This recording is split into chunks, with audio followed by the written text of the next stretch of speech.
LCS circuit. LCS circuit is the most important topic of the chapter. इस chapter में LCR circuit जो है, L for क्या होता है? L फॉर होता है कि इंडक्टर जो है, L मतलब इंडक्टेंस ऑफ द सर्किट। ये जो LCS सर्किट, एक ही सर्किट का अंदर में L रहता है, C रहता है एंड R रहता है। अंडर सेम सर्किट L रहता है, L मतलब इंडक्टेंस, C रहता है, C मतलब है तुम्हारा कैपेसिटेंस, R रहता है, R मतलब क्या होता है? रेजिस्टेंस।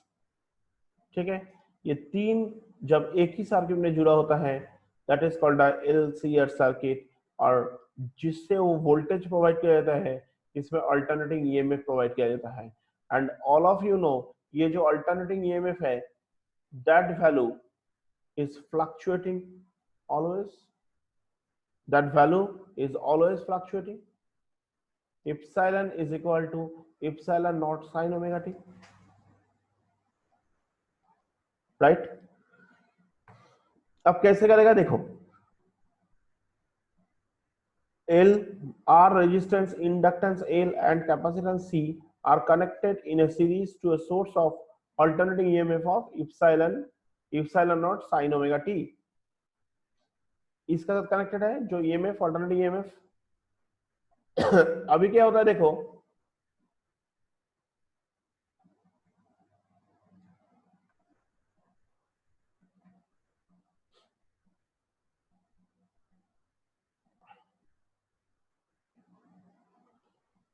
देखो इसमें रेजिस्टेंस कितना है? R है, रेजिस्टेंस है तुम्हारा R। करंट कितना फ्लो कर गया था? I फ्लो किया था। तीनों में ही I फ्लो कर रहे हैं। I को डायरेक्शन क्या है? This is the direction of I, this is also the direction of the I and this is also the direction of the I। Voltage, अब वोल्टेज क्या होगा? रेजिस्टेंस के जब जाएगा तो उसमें पोटेंशियल डिफरेंस कितना होगा?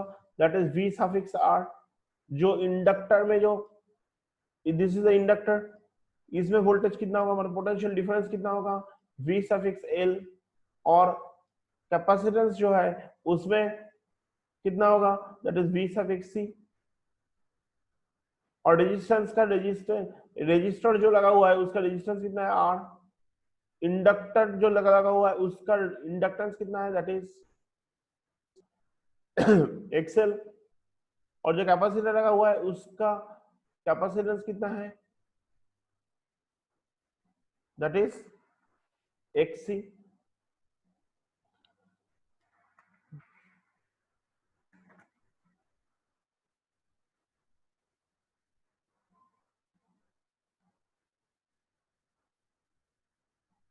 अच्छा, इंडक्टर का जो X सफिक्स L है उसको कहते हैं inductive reactance. You know it, कल पढ़ाया था मैं। और जो हम लोग कैपेसिटर में पढ़ा है, जो X सफिक्स C, उसको क्या कहते हैं? Capacitance, sorry, capacitive reactance. Capacitive reactance, right.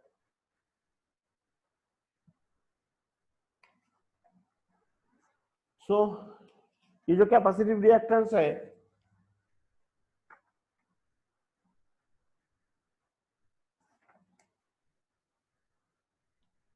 ये जो कैपेसिटिव रिएक्टेंस है XC, और I हो गया उसका तुम्हारा करंट फ्लो है, सब में I करंट फ्लो है। R हो गया रेजिस्टेंस। इंडक्टिव रिएक्टेंस जो होता है that is X suffix L। और इसमें देखो वोल्टेज और वोल्ट पोटेंशियल डिफरेंस और I रेजिस्टेंस में क्या होता है? सेम डायरेक्शन में होता है। ये दोनों का अंदर में डायरेक्शन सेम होता है। ये डायग्राम जाने से LCR सर्किट कुछ तकलीफ नहीं होता है। इसमें क्या होता है? I का डायरेक्शन ये है, इंडक्टेंस जो है, इंडक्टर जो है उसका जो पोटेंशियल डिफरेंस का डायरेक्शन होता है ये होता है। और कैपेसिटिव रिएक्शन जो कैपेसिटर है उसमें वोल्टेज का डायरेक्शन होता है, तो पोटेंशियल डिफरेंस का डायरेक्शन होता है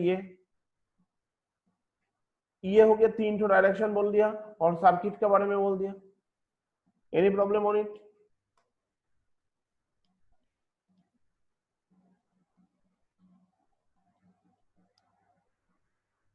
No, sir. नेक्स्ट हम लोग प्रोसीड करेगा, देखो क्या होता है, voltage VR that is called R into I across the resistance R will be in phase with current I. Voltage R जो है, this is the potential difference across the resistance will be phase with current I, जो current I through पार किया है।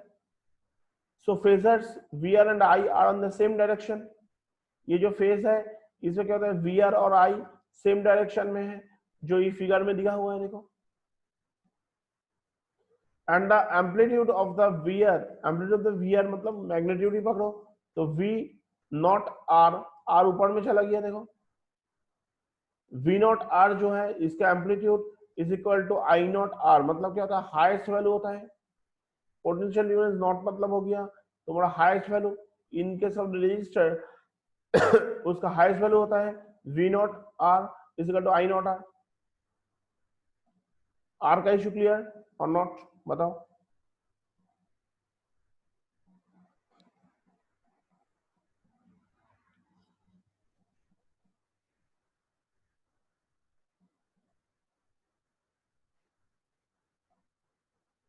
Are clear हो गया? Yes, sir. Next part होता है वोल्टेज वीएल। वोल्टेज वीएल मतलब क्या होता है, एल मतलब क्या है, इंडक्टर या फिर इंडक्टेंस कहते हैं, इंडक्टर की कैपेसिटी को हम लोग कहते हैं इंडक्टेंस, दैट इज एल। और एल में क्या होता है, L is ahead of I. L में क्या होता है, इन case of inductance ahead of current I in phase of the pi by 2 radian. L जो है उसका पोटेंशियल डिफरेंस से आई का डायरेक्शन क्या होता है,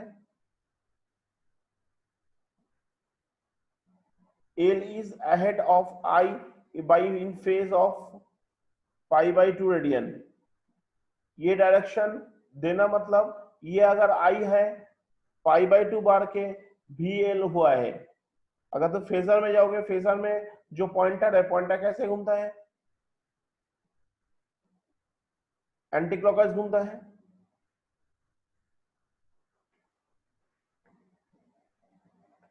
ये एंटी क्लॉकवाइज घूम रहा है, तो ये जो एंटी क्लॉकवाइज घूम रहा है उसमें देखो जब इधर से इधर जा रहा है तो क्या होता है, आई से आई का जो वैल्यू होगा वीएल का वैल्यू उससे ज्यादा होगा, क्योंकि जितना इधर से इधर जाएगा तो क्या होगा, एंगल बढ़ते रहेगा। और हम लोग नॉर्मली फिजिक्स में पढ़ा है या फिर मैथमेटिक्स में पढ़ा है कि ये जो क्वाड्रेंट है, ये जितना एंगल बढ़ता रहेगा तो उसका एंगल अलग अलग होता रहेगा,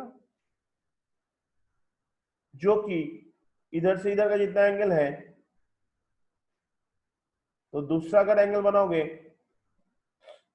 तो एक हो गया वायलेट कलर का एंगल और एक हो गया रेड कलर का एंगल। हम लोग क्या करते हैं, ऑरिजिन का साथ मेजर करते हैं, एक्स एक्सिस का मेजर करते हैं, ये एक्स एक्सिस है, मेजर करते हैं, तो ये वाला जो एंगल है, ये फर्स्ट वाला जो एंगल है, डेफिनेटली उससे एंगल ये बड़ा होगा। तो इसलिए हम लोग बोल सकते हैं एल जो एंगल बन रहा है, ये एल इज अहेड ऑफ आई, आई से उसका एंगल ज्यादा है, by what, by pi by 2। समझ में आ रहा है कि नहीं, बोलो। Yes, sir.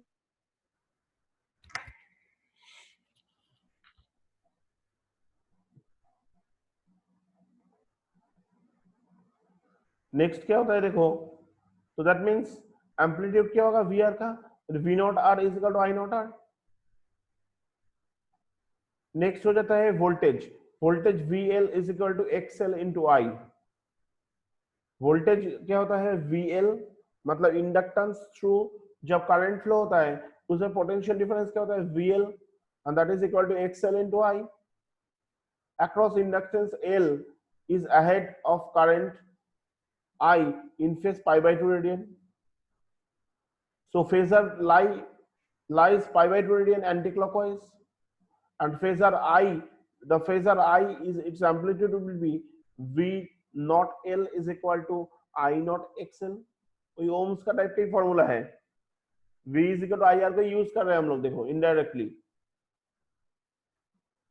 V is equal R का जगह में लिख दिया इंडक्टिव, हाँ inductive reactance, V not L जो है that is amplitude, highest value of the voltage, potential difference.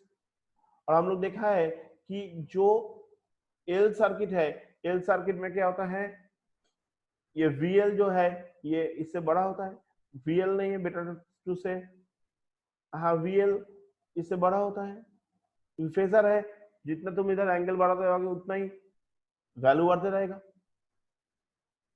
Anti clockwise घूम रहा है। देखो हम लोग VR पढ़ा है, VL XL I पढ़ा है, बताओ ये दोनों सेकेंड वाला तक क्लियर है या नहीं?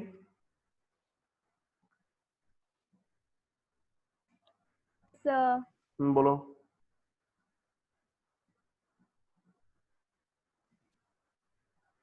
बोलो। नहीं सर, वो हम यस सर बोला था। ओ अच्छा अच्छा, यस सर क्लियर है। नेक्स्ट चले जाओ, VC is equal to XCI। इसमें देखो, इसमें एक देखो एंगल में जाओ, इसमें देखो दिस इज VC और दिस इज I, उल्टा साइड में एंगल हो रहा है। तो हम लोग जानता है कि अगर क्लॉकवाइज घूमेगा मतलब एंगल कमती है, जितना क्लॉकवाइज घूमते रहेगा एंटी क्लॉकवाइज घूमते रहेगा ना, जितना इधर एंटी क्लॉकवाइज घूमते रहेगा तो एंगल बढ़ते रहते हैं, और उल्टा होने से क्या होगा, एंगल घटते रहते हैं।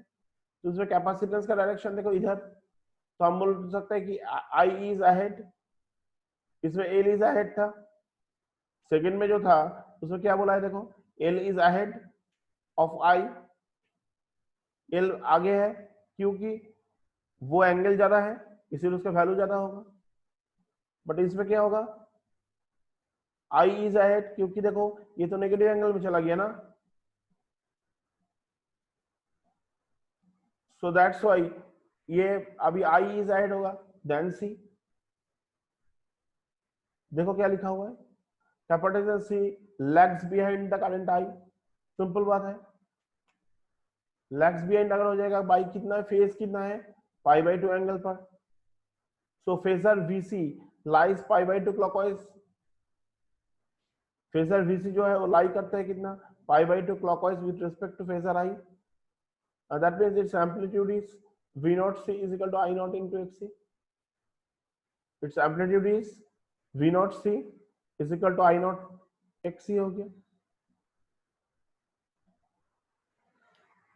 एलसीआर का तीनों वैल्यू निकल लिया हम लोग। अब आ जाओ ये ग्राफ में, एलसीआर का जो फेजर डायग्राम है, दिस पार्ट जो है, दिस पार्ट जो है that is VR, this part जो है that is VR, this value जो है दिस इज VC, और दिस लाइन जो है this is VL, this line हो गया तुम्हारा VC, VL मतलब VL मतलब तुम्हारा हो गया कि it is potential difference across inductor VL, VR मतलब क्या होता है, पोटेंशियल डिफरेंस अक्रॉस रजिस्टर, और VC क्या होता है, पोटेंशियल डिफरेंस अक्रॉस कैपेसिटेंस, ये हो जाता है।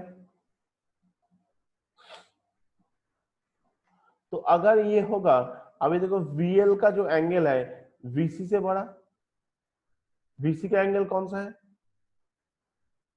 ये होता है VC का लाइन, ये होता है VC का लाइन, तो ये तो पीछे तरफ है, और VL का एंगल देखो ये एक्स एक्सिस से कहां जा रहा है, इतना दूर तक जा रहा है VL का एंगल, और VC और VL देखो दोनों अपोजिट डायरेक्शन में है, VC एंड VL कंप्लीटली एक दूसरे का अपोजिट डायरेक्शन में, VC और VL? Yes, sir. सो ये जो वैल्यू आ रहा है, ये जो रेड कलर का जो लाइन दिख रहा है, इसका वैल्यू होता है, रिजल्टेंट वैल्यू होता है, ये होता है VL माइनस VC। ये जो रिजल्टेंट वैल्यू है, इसका वैल्यू होता है VL माइनस VC। तो ये VL माइनस VC हो गया।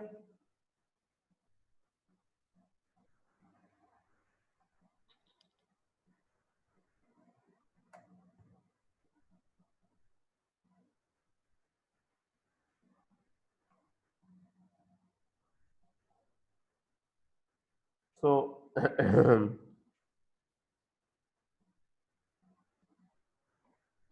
तो क्या होता है, this is VC and this is the direction of VL। ये जो एरो है वो एरो क्या होता है, दिस इज द रिजल्टेंट, उसका वैल्यू होता है VL माइनस VC। और क्या होता है, ये वाला जो डायरेक्शन है दैट इज VR। देखो इसमें एक रेक्टेंगल शेप आ रहा है ना, दिख रहा है तुम्हें, एक रेक्टेंगल शेप दिखा रहा है। Yes, sir. Yes, sir. Rectangle को हम लोग क्या कह सकते हैं, पैरेललोग्राम कह सकते हैं। Yes, sir. So that means हम लोग लिख सकते हैं, और पैरेललोग्राम लॉ क्या था, पैरेललोग्राम लॉ क्या था, R is equal to A plus B था ना। इधर मैं ड्राइंग करके रखा है, R इज इक्वल टू, ये जो रिजल्टेंट निकल जाता है A प्लस B होता है R इज इक्वल टू। समझ में आया? Yes, sir. पैरेललोग्राम करो, सेम वैल्यू इधर लगा दो। इसमें क्या होगा, इप्सिलॉन इज इक्वल टू, इसमें A क्या है VL माइनस VC, और B क्या है VR। देखो VL minus VC plus VR हो गया, इप्सिलॉन इज इक्वल टू। बोलो समझ में आया कि नहीं?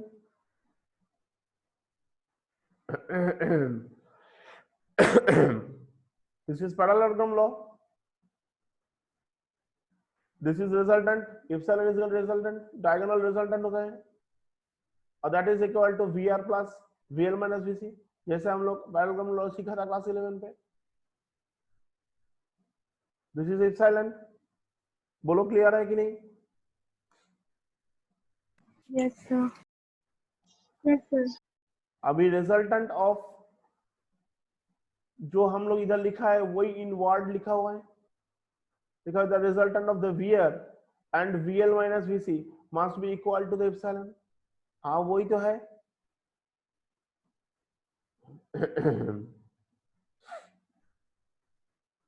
इसमें तो वही है, डायग्राम तो इधर ही वही कह रहा है, epsilon is equal to VR plus VL minus VC। सो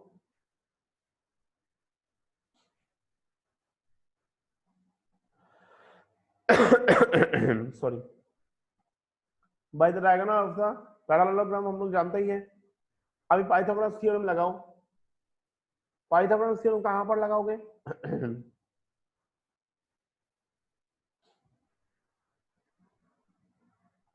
इसमें देखो, अगर तुम पाइथागोरस थ्योरम लगाओगे,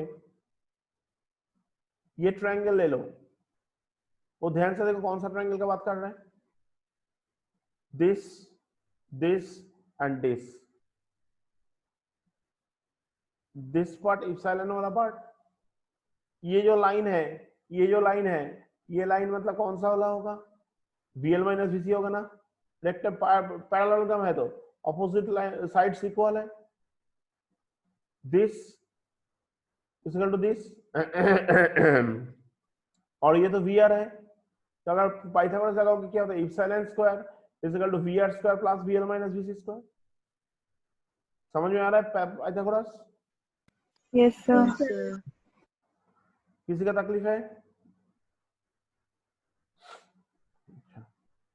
तो ये लगा दिया हम। और देखो V नॉट R मतलब हम लोग पढ़ लिखा था, amplitude of the resistance. I not R, V not L मतलब क्या होता है, I not XL, and V not C मतलब क्या होता है, I नॉट XC। ये अगर होगा तो देखो I नॉट इसमें भी है, इधर से मैं I नॉट स्क्वायर को निकाल सकते हैं, एज वेल एज इधर से भी I नॉट स्क्वायर को निकाल सकते हैं। निकलने से क्या पड़ा रहेगा, R स्क्वायर पड़ा रहेगा, और इसमें XL minus XC whole square पड़ा रहेगा। समझ में आ रहा है कि नहीं बताओ? Yes, sir. सो आई नॉट स्क्वायर अगर इधर होगा तो ये वाला value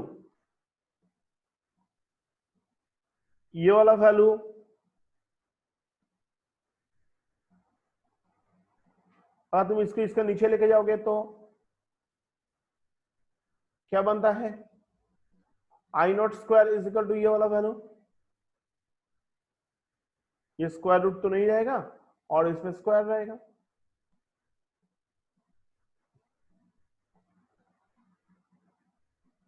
I nought square is equal to क्या रहेगा? इप्सिलॉन नॉट स्क्वायर रहेगा by R square plus XL minus XC whole square, ये रहेगा। तो अभी तुम स्क्वायर को अगर बोथ साइड स्क्वायर रूटिंग करोगे तो क्या बन जाएगा?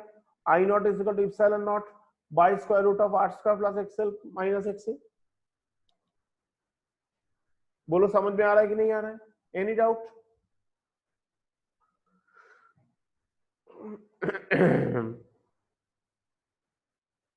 इतना तक कोई डाउट है? No, sir. No sir. So sir हाँ बोलो। वो जो स्क्वायर और वो जो स्क्वायर रूट नहीं कटेगा? ये स्क्वायर और स्क्वायर रूट, नहीं, नीचे वाला ये जो वाला, square root है। ये हाँ। वाला, हाँ इसको ऐसा करोगे कि देखो a plus B whole square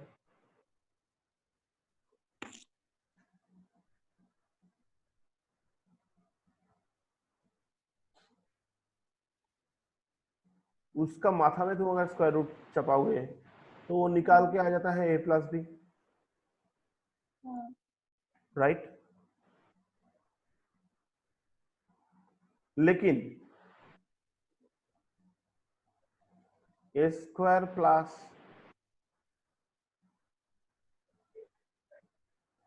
B square, इसका ऊपर अगर तुम स्क्वायर रूट लगाओगे तो ये इसको अलग करने नहीं सकेगा ना, ओ, ठीक है? क्योंकि ए प्लस बी होल स्क्वायर और ए स्क्वायर प्लस बी स्क्वायर का अंदर में डिफरेंस तो है, बहुत डिफरेंस है। तो इसमें देखो ए स्क्वायर प्लस बी स्क्वायर है तो स्क्वायर रूट लगा हुआ है, कैसे कटेगा? नहीं कटेगा ना। तो ये वाला जो पार्ट है देखो, इसका तुम अगर कंपैरिजन करोगे, हम लोग जो I not is equal to एक फॉर्मूला पढ़ता था ना, I not is equal to epsilon not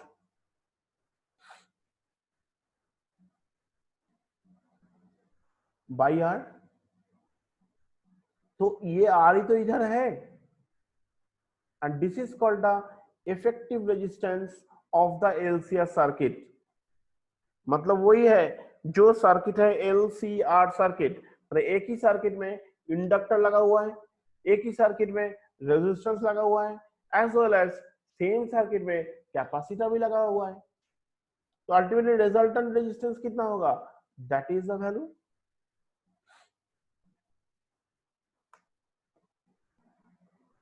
और ये एलसीआर सर्किट में क्या तो अपोजिट द इम्पेड्स,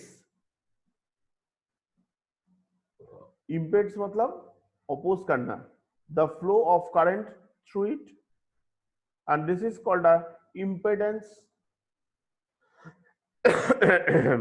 उसको हम लोग क्या कहते हैं? इम्पेडेंस कहते हैं। क्यों अपोज कर रहा है? चला जाओ लेंस लॉ पर, वेरी सिंपल टू से। क्यों अपोज कर रहा है? चला जाओ लेंस लॉ पर।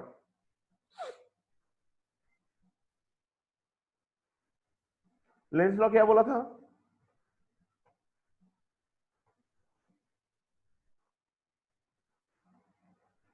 लेंस लॉ में क्या बोला था?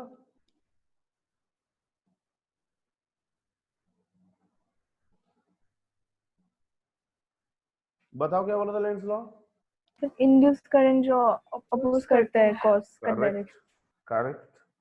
सो इसमें देखो, इसमें अल्टरनेटिंग वोल्टेज है, अल्टरनेटिंग ईएमएफ है, और ये अल्टरनेटिंग ईएमएफ जो है सॉरी, अल्टरनेटिंग ईएमएफ जो है वो उसका वजह से क्या होता है? मैग्नेटिक फ्लक्स भी। अल्टरनेटिंग ईएमएफ मतलब क्या? वैल्यू कंटिन्यूअसली चेंज, उसका वजह से सॉरी, अल्टरनेटिंग ईएमएफ क्रिएट करता है अल्टरनेटिंग करंट, अल्टरनेटिंग करंट मतलब हम लोग जानते हैं अल्टरनेटिंग करंट में वैल्यू कंटिन्यूसली चेंज करता है, तो अल्टरनेटिंग करंट की वजह से मैग्नेटिक फ्लक्स बन रहा है, वो मैग्नेटिक फ्लक्स भी वैल्यू चेंज करते रहेगा, और मैग्नेटिक फ्लक्स जैसे तुम्हारा वैल्यू चेंज करते रहेगा तो उसमें क्या होता है, ईएमएफ प्रोडक्शन होता है, सो ईएमएफ कॉजेस करंट आल्सो। तो ये ईएमएफ जो है उसको हम लोग बैक ईएमएफ कहते हैं। क्यों? क्योंकि ये ईएमएफ मैग्नेटिक फ्लक्स को चेंजिंग होने के लिए अपोज करते हैं।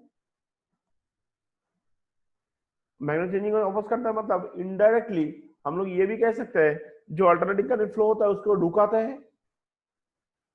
It does not matter whether it is resistance और इंडक्टर और कैपेसिटर, जो भी हो। सो जो कोई भी सर्किट में जाना मतलब उसमें चेंज इन करंट मतलब change in magnetic flux induced EMF and EMF causes current. ये करंट जो इंड्यूस्ड करंट है एज वेल एज जो इंड्यूस्ड ईएमएफ है सारे क्या करते हैं, अपोज करता है किसको, चेंज इन मैग्नेटिक फ्लक्स को और as well as alternating current के फ्लो को। तो ये जब एक सर्किट में resistance inductor register inductor as well as capacitor लगा दिया, ये तीनों मिलके कितना इफेक्टिव रेजिस्ट कर सकता है, इम्पेड कर सकता है। इम्पेड करना मतलब फ्लो ऑफ करंट को अपोज कर सकता है। रिजल्ट कितना है, and that is the value, this value, it is the effective resistance of the LCR circuit. LCR circuit, very important part from this chapter. LCR circuit is very important part from this chapter, alternating current का। So the series LCR circuit which the series in LCR circuit देखो LCR तीनों ही series में लगा हुआ है, तो इसलिए LCR circuit which opposes or impedes the flow of current through it and it's called its impedance। इसको क्या कहते हैं, इम्पेडेंस कहते हैं।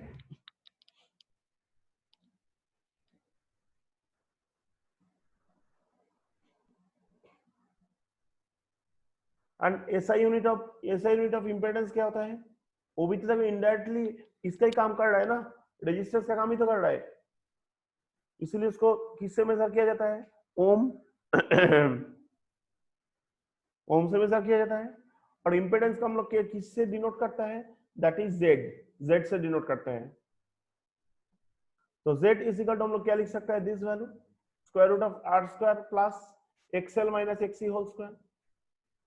और एक्सएल मतलब क्या होता है, ओमेगा एल, एक्सी मतलब क्या होता है, 1 बाई ओमेगा सी। तो इसको ये वाला पार्ट को अगर एक ट्रायंगल फॉर्म करके तुम रिप्रेजेंट करोगे, दैट केस क्या हो जाता है, देखो the relationship between resistance, inductive reactance and capacitive reactance and the impedance, एक राइट एंगल ट्रायंगल से हम लोग रिप्रेजेंट कर सकते हैं। चलो हम लोग ड्रॉ करेगा इसमें ही। अगर तुम पाइथागोरस लगाओगे देखो जेड हो जाता है ना हाइपोटेन्यूज, समझ में आ रहा है कि नहीं? Yes, sir.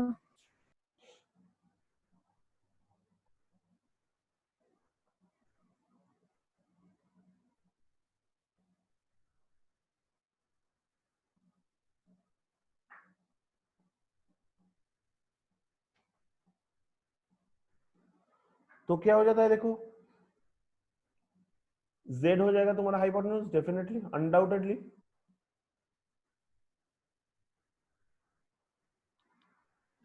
आर को बेस बना दो, परपेंडिकुलर बेस को तुम उल्टा करके भी लिख सकते हो, और this is XL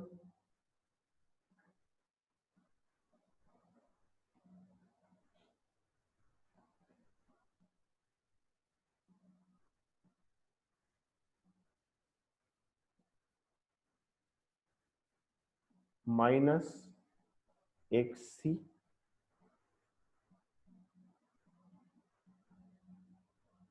so Z square is equal to R square plus XL minus XC हो, उसको लिख सकते हैं। तो जेड इज इक्वल टू क्या होगा, square root of R square plus XL minus XC लिख सकते हैं। और ये एंगल को पकड़ लो फाइव तो ये जो रिलेशनशिप इसमें है,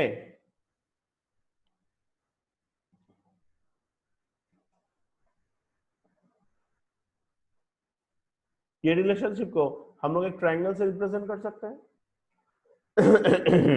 That triangle is known as the impedance triangle. Any doubt? बताओ. No, sir. तो ये impedance triangle तुम्हारा डायग्राम पर है.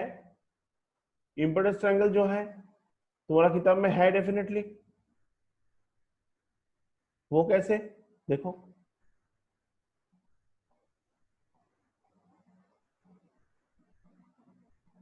This is your diagram.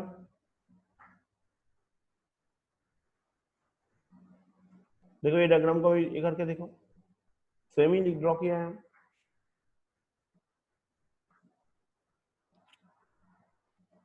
ठीक है, तो हम लोग प्रोसीड करते हैं. कुछ पूछना है किसी का? No, sir. नेक्स्ट देखो,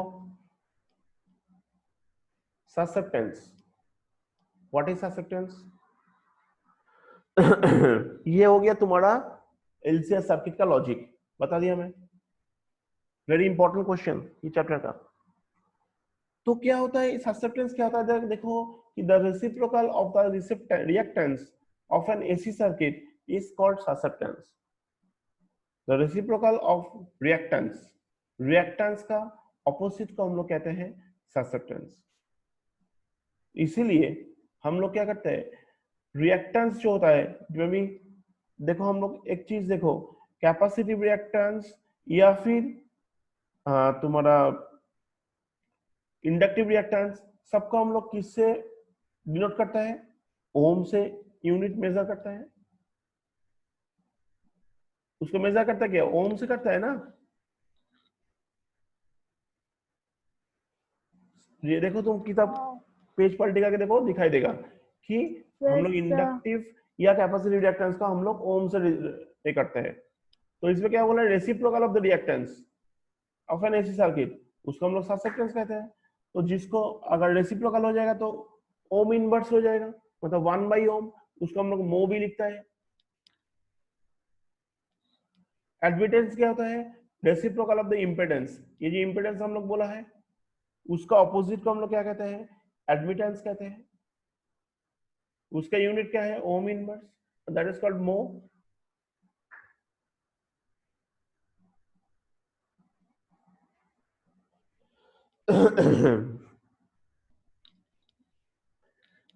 resonance of the condition of the LCS circuit. ये question another one important question. तुमको डायरेक्ट एलसीएस सर्किट में दे सकता है या फिर एलसीएस सर्किट नहीं देखे तुमको बोल सकते हैं रेजोनेंस कंडीशन को लिखो. How could you write resonance condition of a series of LCS circuit? क्या होता है? A series LCS circuit is said to be in the resonance condition when the current through it has its maximum value. Resonance condition मतलब क्या होता है? जब LCS circuit में current maximum value करना पड़ेगा. अब करंट अगर मैक्सिमम वैल्यू तुम करना चाहते हो तब क्या करना पड़ेगा? तुम्हें रेजिस्टेंस को हटाना पड़ेगा. करंट अगर मैक्सिमम वैल्यू करना चाहते हो तो तुम्हें रेजिस्टेंस को कमती करना पड़ेगा. Simple concept. सर तो अगर रेजिस्टेंस कमती करना जाओगे सो व्हाट हैपेंड? हम लोग ये जानता है कि एम्पलीट्यूड आई नॉट जो है that is LCS circuit given by ये आई नॉट इक्वल टू ये हम लोग निकाल चुका है. आई नॉट अगर 0 लिखेगा, आई नॉट 0 हो जाता है जब ओमेगा होता है 0 और इंफिनिटी. क्या है बात? देखो ओमेगा का 0 हो जाएगा, इसमें इंफिनिटी हो गया. 1/0 तो इंफिनिटी. 1/ओमेगा, ओमेगा का वैल्यू तुम 0 पुट कर दोगे तो क्या हो जाता है? 1/0 तो इंफिनिटी. Yes, sir. इंफिनिटी के साथ कुछ भी माइनस करोगे वो तो इंफिनिटी होता है. उसका स्क्वायर बनाने से इंफिनिटी रहता है. अब इंफिनिटी का तो स्क्वायर रूट करो या फिर आर को ऐड करो, क्या फर्क पड़ता है? तो इंफिनिटी रहता है. और 1/इंफिनिटी मतलब क्या होता है? हम लोग जानते हैं 1/∞ मतलब क्या होता है, 0 लड्डू हो जाता है, तो आई नॉट का वैल्यू 0 हो जाएगा ना, अगर ओमेगा को तुम 0 बनाओगे तो। ठीक है, ओमेगा को 0 लिखा है, इधर 0 लिखा है, तो बन गया इन्फिनिटी, ये तो 0 से गायब ही हो गया, तो इन्फिनिटी का स्क्वायर मतलब इन्फिनिटी पूरा ही, तो आई नॉट 0 हो जाता है। और एक बोल सकता है, और एक बोल सकता है, अगर हम ओमेगा को, ओमेगा जो है उसको हम लोग इन्फिनिटी लिखेगा, तो ओमेगा को तुम अगर इन्फिनिटी लिखोगे तो ये हो गया इन्फिनिटी, ये ओमेगा इन्फिनिटी हो गया, और इसमें इन्फिनिटी लगाओगे तो क्या होता है, ये तो 0 हो गया, तो इन्फिनिटी स्क्वायर इन्फिनिटी होता है, नीचे इन्फिनिटी हो गया, फिर अगेन नीचे इन्फिनिटी मतलब क्या होगा, पूरा लड्डू हो जाएगा वैल्यू। तो इसीलिए बोला है आई नॉट तभी 0 होता है अगर ओमेगा को तुम लोग 0 बनाओगे या फिर इन्फिनिटी बनाओगे। लेकिन आई नॉट मैक्सिमम हो सकता है, आई नॉट मैक्सिमम हो सकता है, तब हो सकता है आई नॉट मैक्सिमम जब देखो ये पार्ट 0 होता है, आई पार्ट 0 नहीं होगा, सॉरी, देखो रेजिस्टेंस तुम 0 करने नहीं सकेगा, रेजिस्टेंस को तुम 0 करने नहीं सकेगा, किसको 0 कर सकते हैं, इसको 0 कर सकते हैं, तो इस आई नॉट को मैक्सिमम करने के लिए ये वैल्यू को मिनिमम करना पड़ेगा। मैं अभी थोड़ा देर पहले से बोल के आ रहा था, if you want to flow of the current maximum, so ये नीचे वाला जो वैल्यू है उसको तुम्हें मिनिमम करना पड़ेगा, बट 0 नहीं है, लेकिन मिनिमम वैल्यू करना पड़ेगा। वो कैसे, देखो आर तो रेजिस्टेंस है, उसको तुम 0 बना नहीं सकेगा, आर अगर 0 हो जाए तो आर तो एलसीएस सर्किट नहीं होगा ना, वो तो एलसीएस सर्किट नहीं बनेगा वो। So what we have to do, चलो देखिएगा हम लोग को करना क्या है, देखो अगर ये पार्ट को 0 लिख सकता है, ओमेगा एल माइनस 1/ओमेगा सी, इसको 0 लिखने से क्या हो जाता है, माइनस ओमेगा 1/ओमेगा सी जो है इधर शिफ्ट करो, तो इसको हम देखते हैं मेरा किताब में इसका डेरिवेशन है क्या, should be,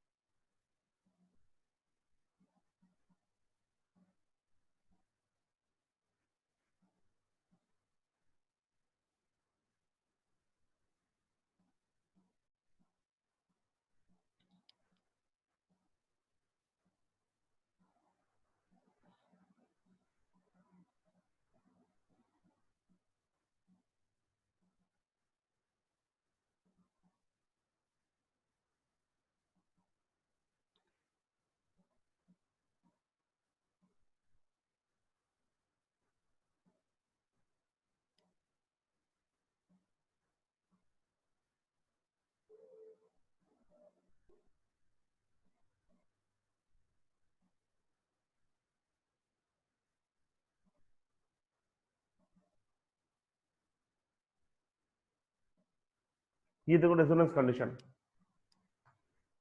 resonance condition of a series, इसमें समझने के लिए आसान होगा,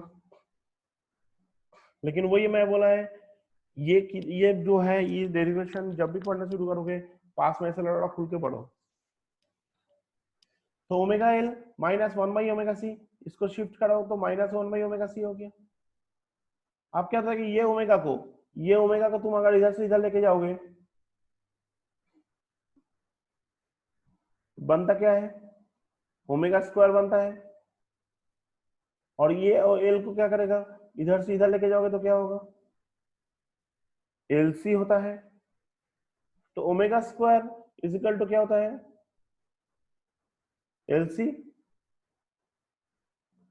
ओमेगा स्क्वायर, बनता क्या है, एल सी बन जाता है, और ओमेगा स्क्वायर अगर 1/एल सी होगा तो ओमेगा इजिकल टू क्या होगा,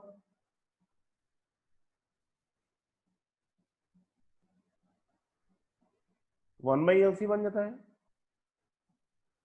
ओमेगा इजिकल टू बन जाता है 1/एल सी, 1/√ऑफ एल सी। बोलो समझ में आ रहा है कि नहीं आ रहा है? Yes, sir. Yes, sir.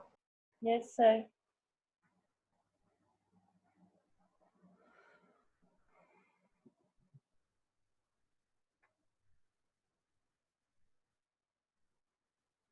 So impedance को अगर तुम्हारा omega is equal to square root of LC हो गया और ये पार्ट को तुम्हारा 0 हो गया, ये पार्ट को 0 लगा दिया, तो स्क्वायर रूट ऑफ आर मतलब क्या होगा? Square root of R square मतलब क्या होगा? आर हो गया, मतलब जेड का वैल्यू क्या हो गया? आर हो गया। जेड का वैल्यू इम्पिडेंस जो है, इसमें मुझे देख रहा था इम्पिडेंस, इसको 0 बना दिया, तो जेड इज इक्वल टू क्या होता है? Square root of R square, मतलब जेड का वैल्यू आर इक्वल हो गया। तो आर अगर इक्वल हो जाएगा तो देखो, तो जेड इज इक्वल टू हो गया आर, तो जेड इज इक्वल टू अगर आर होगा दैट मींस इम्पिडेंस मिनिमम। तो मेरा तो लॉजिक वही था कि मुझे अगर आई का आई नॉट एम्पलीट्यूड आई नॉट का अगर तुम मैक्सिमम करना चाहते हो, क्योंकि हम लोग रेजोनेंस कंडीशन तो वही है, current through it has a maximum value, that is the amplitude I naught, maximum value होना पड़ेगा। और मैक्सिमम वैल्यू होने से क्या करेगा? ये इम्पिडेंस को मिनिमम करना पड़ेगा। इम्पिडेंस मिनिमम के लिए आर को तुम 0 बना नहीं सकेगा, तो इसको 0 बना दो। इसको बाद 0 बना के हम लोग देखा है कि ओमेगा इज इक्वल टू क्या होता है? 1/स्क्वायर रूट ऑफ एलसी हो जाता है। तो अल्टीमेटली क्या हो जाता है? ये वाला जो है वैल्यू, ये वैल्यू में z is equal to R हो गया, तो इम्पिडेंस कितना हो गया? मिनिमम वैल्यू हो गया इम्पिडेंस। तो इसीलिए अगर फुल आर हो गया दैट मींस हम लोग बोल सकते हैं the circuit is purely resistive, तो सर्किट इज प्योरली रेजिस्टिव बोल सकते हैं, बाकी को 0 कर दिया तो। So the current and voltage are in the same phase and the current of the circuit is maximum, तो होगा ही। तो करंट क्या हो जाएगा? मैक्सिमम हो जाएगा। This condition of the LCR circuit is called the resonance condition. ये condition को हम लोग क्या कहते हैं? रेजोनेंस कंडीशन कहते हैं। And frequency at which the current amplitude I not attends, जो फ्रीक्वेंसी में करंट एम्पलीट्यूड अटेंड करता है, attends the peak value, is called the natural और रेजोनेंट फ्रीक्वेंसी। जो फ्रीक्वेंसी में करंट एम्पलीट्यूड पीक वैल्यू ले लेते हैं उसको हम लोग कहते हैं नेचुरल और रेजोनेंट फ्रीक्वेंसी। वेरी सिंपल, हम लोग जानते हैं omega R resonance condition is equal to 1/स्क्वायर root of LC. Omega R is equal to क्या होता है? 2 पाई एफ आर, और ये 2 पाई को उसके नीचे जाओ तो F R is equal to क्या होगा? 2 pi square root of LC. So current amplitude at resonance frequency क्या हो जाएगा? Will be I not is equal to epsilon not by R, that is the current amplitude।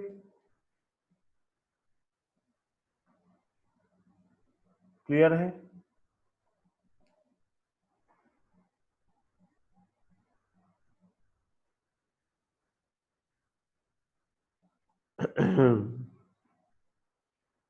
तो characteristic of the resonant circuit, characteristic of the resonant circuit में हम लोग क्या पढ़ा है?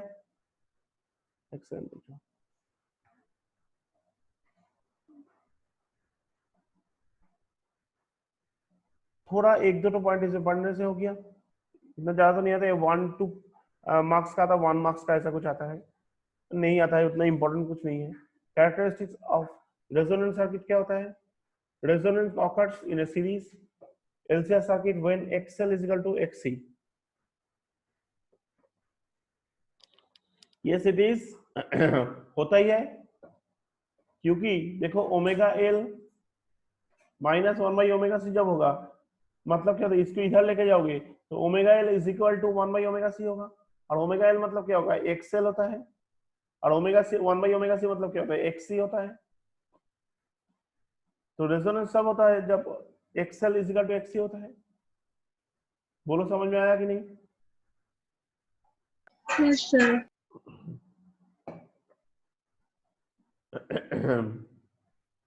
और रेजोनेंस सर्किट में क्या होता है? एफ आर जो है, रेजोनेंस फ्रीक्वेंसी जो है, that is equal to 1/2 pi square root of LC.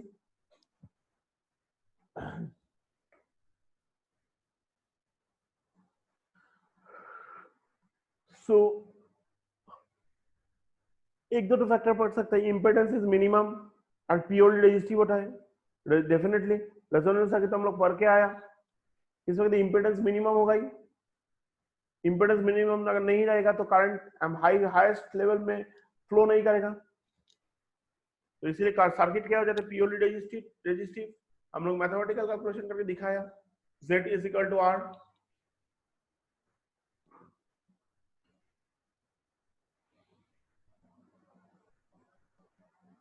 बस ये 3 तो पढ़ने से काफी।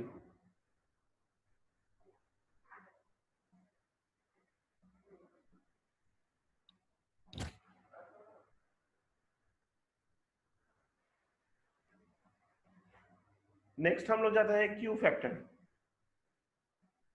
शार्पनेस ऑफ द रेजोनेंस, जिसको हम लोग कहते हैं Q फैक्टर। क्या होता है चलो देखते हैं हम लोग।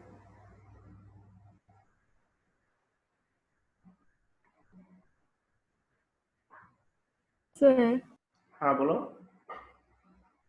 कैरेक्टरिस्टिक्स का फर्स्ट पॉइंट का और एक बार बताइए ना।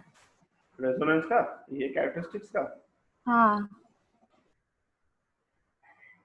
XL is equal to XC। Q होता है XL is equal to XC।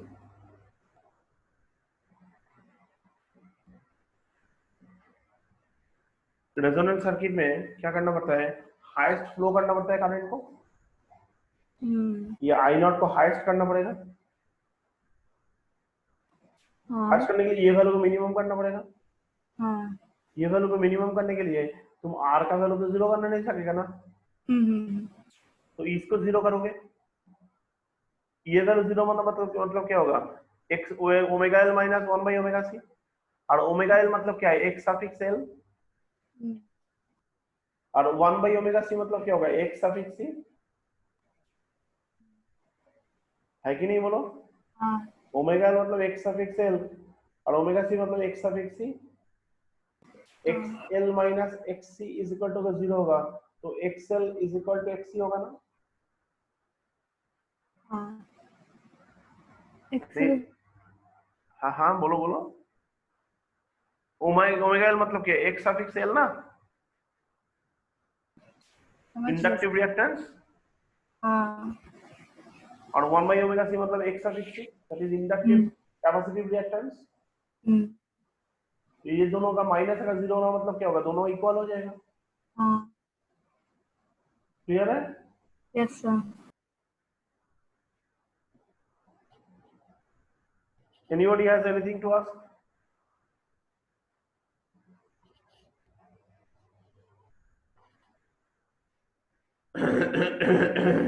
Sorry.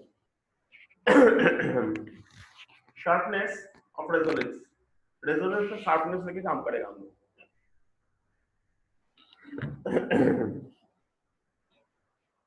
देखो क्या होता है, the variation of current amplitude मतलब that is I naught in a series of the LCR circuit with angular frequency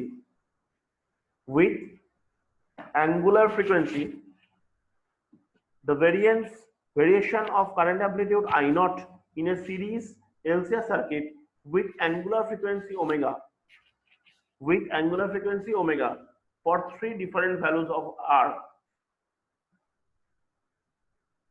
इसको हम लोग ग्राफ बना के दिख रहा है, इसको हम लोग क्या कर रहे हैं, ग्राफ बना के दिख रहा है। क्या कर रहा है इसमें, variation of the current amplitude that is I not and in A series LCR circuit कह रहे हैं and with the angular frequency omega। Sir एक मिनट रुकिए ना।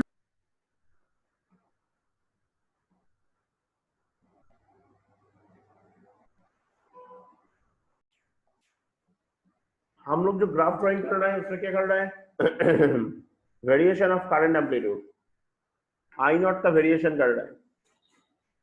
देखो इसमें ग्राफ में चला जाओ फर्स्ट,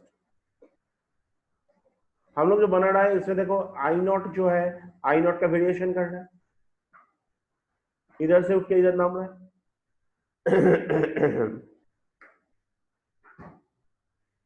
और क्या कर रहे हैं, एंगुलर फ्रीक्वेंसी किसका साथ कर रहा है, ये आई नॉट का वेरिएशन हो रहा है, अलग अलग वैल्यू हो रहा है। और क्या हो रहा है, एंगुलर फ्रीक्वेंसी मतलब क्या है, omega is the angular frequency. For 3 different values of R, R का 3 तो डिफरेंट वैल्यू लेके काम कर रहे हैं। आर का 3 डिफरेंट वैल्यू, वेरिएशन कर रहा है किसको, करंट एम्पलीट्यूड किसका साथ हो रहा है, एंगुलर फ्रीक्वेंसी के साथ हो रहा है, और 3 तो डिफरेंट वैल्यू लिया है आर का। क्या होता है देखो, देखो बात ऐसा होता है, रेजोनेंट फ्रीक्वेंसी जब current amplitude has a peak at a resonant frequency, omega r is equal to 1 by square root of LC and falls in either condition। मतलब क्या होता है, करंट एम्पलीट्यूड का पीक वैल्यू में रहता है, करंट एम्पलीट्यूड हर case में, हर resistance का केस में देखो पीक वैल्यू में रहते हैं, ये केस में पीक वैल्यू, ये केस में पीक वैल्यू, और ये केस में क्या होता है, पीक वैल्यू में है, तीनों केस में पीक वैल्यू में है। रेजोनेंट फ्रीक्वेंसी, रेजोनेंट फ्रीक्वेंसी जब ओमेगा आर है, और ओमेगा आर मतलब क्या होता है, 1 by square root of LC होता है, वो समय में करंट टॉप पोजीशन में रहता है। देखो तीनों केस में है कि नहीं, समझ में आ रहा है? Yes, sir. So sharpness of peak depends on the R, sharpness of peak जो है वो depends on the R, R का ऊपर डिपेंड करता है। If peak is higher for smaller values of R, देखो लो R अगर होगा, डेफिनेटली हम लोग जानता ही है, रेजिस्टेंस लो होगा तो I क्या होगा, ज्यादा होगा, इसीलिए लो R के लिए पीक हाई।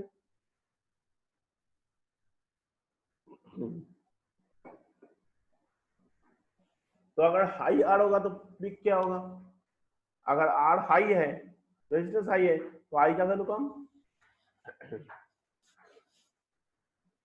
सिंपल बात है, क्लियर है कि नहीं? Yes, sir.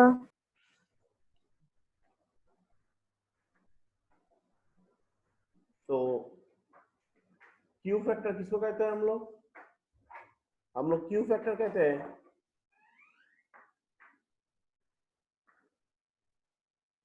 sharpness of resonance is measured by a coefficient is called the quality or Q factor।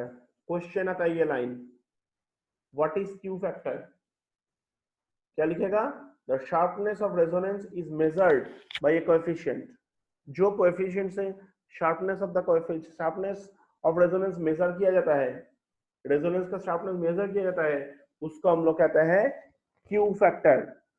क्या कहते हैं, Q फैक्टर कहते हैं। समझ में आ रहा है या नहीं आ रहा है? Yes, sir. Antika, yes sir. ओ तुम सुना नहीं है क्या? नहीं है। अच्छा, और कौन है, कार्यक्रम समझ में आ रहा है?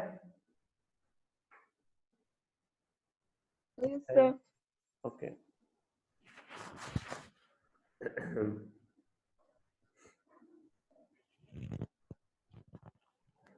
तो देखो इसमें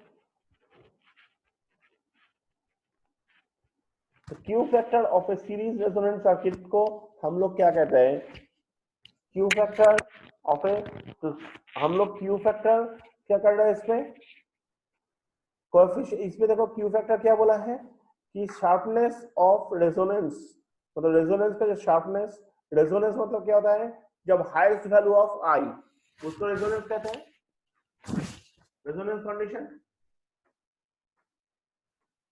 So sharpness of resonance is measured by the coefficient is called what?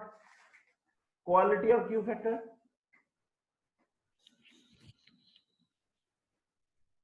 Sir अभी आप क्या बोला, highest value of? मैं कुछ नहीं बोला, मैं बोला है कि Q फैक्टर और क्वालिटी और Q फैक्टर किसको कहते हैं, रेजोनेंस का शार्पनेस जो फैक्टर से मेजर किया जाता है, जो कोएफिशिएंट से मेजर किया जाता है, उसको हम लोग क्वालिटी और Q फैक्टर कहते हैं।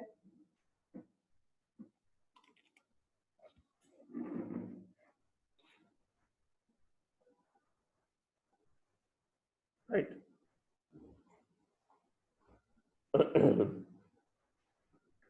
अभी अगर तुम्हें बोलेगा, देखो दो क्वेश्चन आता है, आइदर तुम्हें बोलेगा क्यू फैक्टर क्या होता है बताओ, सब डेफिनेशन हम बोला है उसको बताओगे। अगर बोलेगा क्यू फैक्टर ऑफ है सीरीज रेजोनेंट किसको कहता है बताओ, क्या बताओगे? रेशियो ऑफ रेजोनेंट फ्रीक्वेंसी, क्या बताओगे?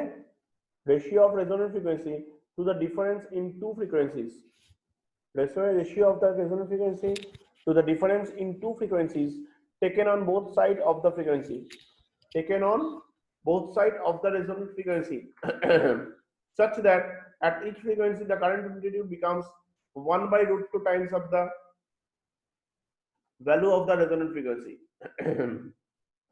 कैसे लिख रहा है? Ratio of the resonant frequency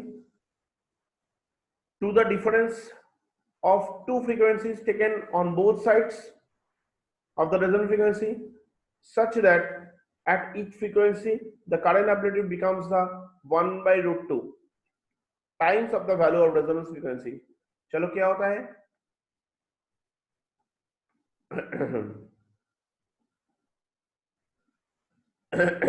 देखो क्या mathematically Q factor can be expressed as the, क्या बोला देखो, the ratio of the resonant frequency, resonant frequency क्या है? Omega R to the difference of two frequencies taken on the both sides, दो side में क्या होता है, ये साइड में अगर ओमेगा 1 होगा, ये साइड में अगर ओमेगा 2 होगा, तो क्या हो जाता है उसको, ओमेगा 2 माइनस ओमेगा 1 दो साइड का फ्रीक्वेंसी हो गया, तो ओमेगा 2 माइनस ओमेगा 1 हो गया। और ये वैल्यू को कैसे निकालेगा देखो, देखो ये वाला पार्ट को मैं एक डायग्राम को देखो ये रेशियो के साथ मैं दिखाना चाहते हैं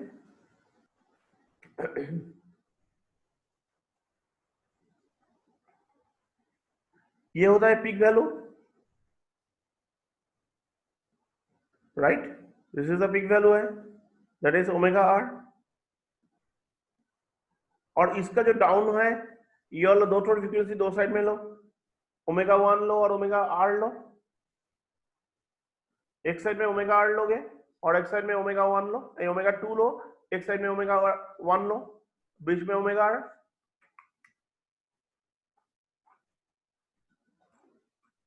तो omega R minus omega 2 minus omega 1। और एक चीज देखो, ओमेगा आर बीच वाला है, ओमेगा आर टू ओमेगा 2 का जो डिस्टेंस है that is del omega, as well as omega R से ओमेगा 1 का जो डिस्टेंस है that is also del omega. तो दो साइड का डेल ओमेगा मतलब क्या होगा, 2 डेल ओमेगा होगा। Yes sir. तो अगर ये होगा तो ये वाला देखो, तो ओमेगा 2 माइनस ओमेगा 1 क्या होगा 2 डेल ओमेगा हो जाएगा। मतलब क्या हो गया, ये ओमेगा 2 माइनस ओमेगा 1, इधर से इधर तक डिस्टेंस कितना है, ओमेगा 2।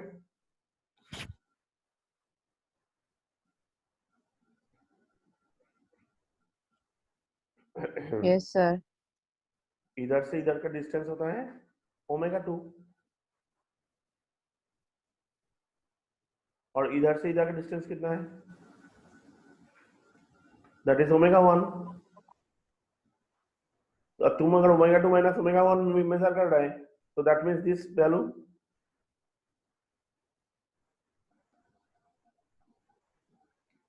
और दिस वैल्यू को हाफ हाफ कर लो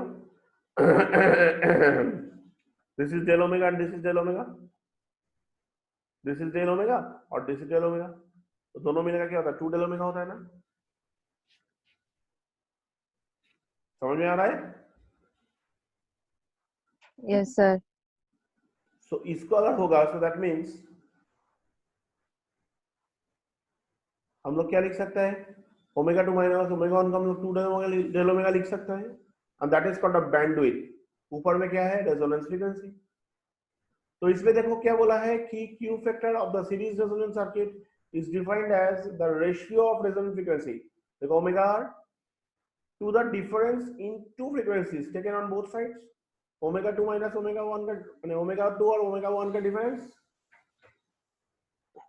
दैट इज 2 डेल ओमेगा। इसको हम लोग बैंडविड्थ कहते हैं।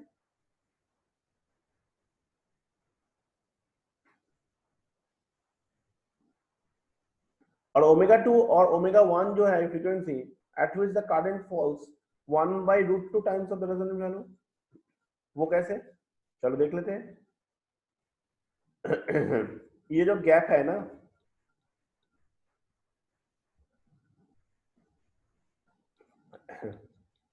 ये जो गैप है, इसे करंट फॉल्स क्या होता है, I is equal to 1/√2 into R, 1/√2 epsilon not by R, ये जो दोनों के गैप है। इसमें करंट फॉल्स इतना होता है, I is equal to epsilon not by R, इसमें होता है 1/√। तो हम लोग एक चीज देखो, epsilon not R by R को हम लोग क्या कह सकते हैं, आई नॉट कह सकते हैं। सो हम लोग इसको थोड़ा ढंग से अगर ऐसा लिखेगा ना,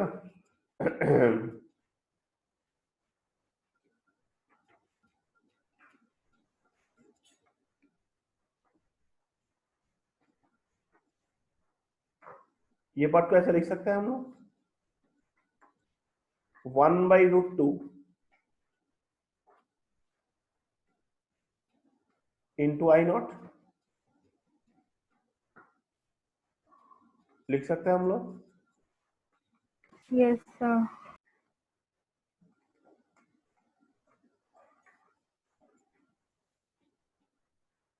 तो ये जो वैल्यू है,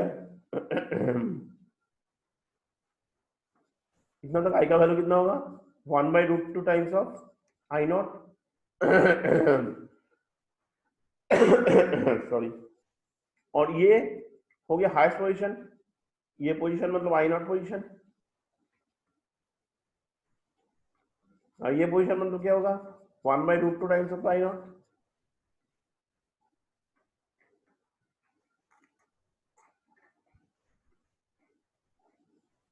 जिसमें जो दिखाया,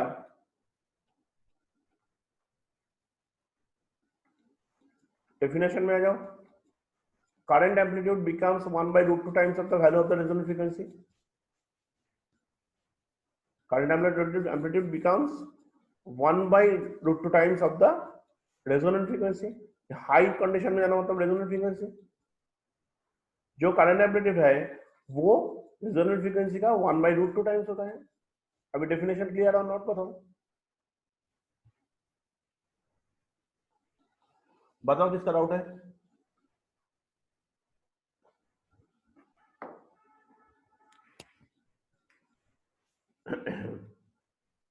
नीतू और पूर्णिमा, यस सर। समझ में आ रहा है तुम लोगों का? आ रहा है नीतू सो गया क्या? सर, मेरे माइक ऑन होने में बहुत तकलीफ होता है, पता नहीं क्या हो गया। ओह अच्छा, लेट से ऑन हुए। अच्छा समझ में आ रहा है। हाँ आ रहा है। तुम्हारा मोबाइल पूर्णिमा के साथ एक्सचेंज कर लो। हाँ तुम्हारा मोबाइल जो है वो पूर्णिमा के साथ एक्सचेंज कर लो। हाँ वही करना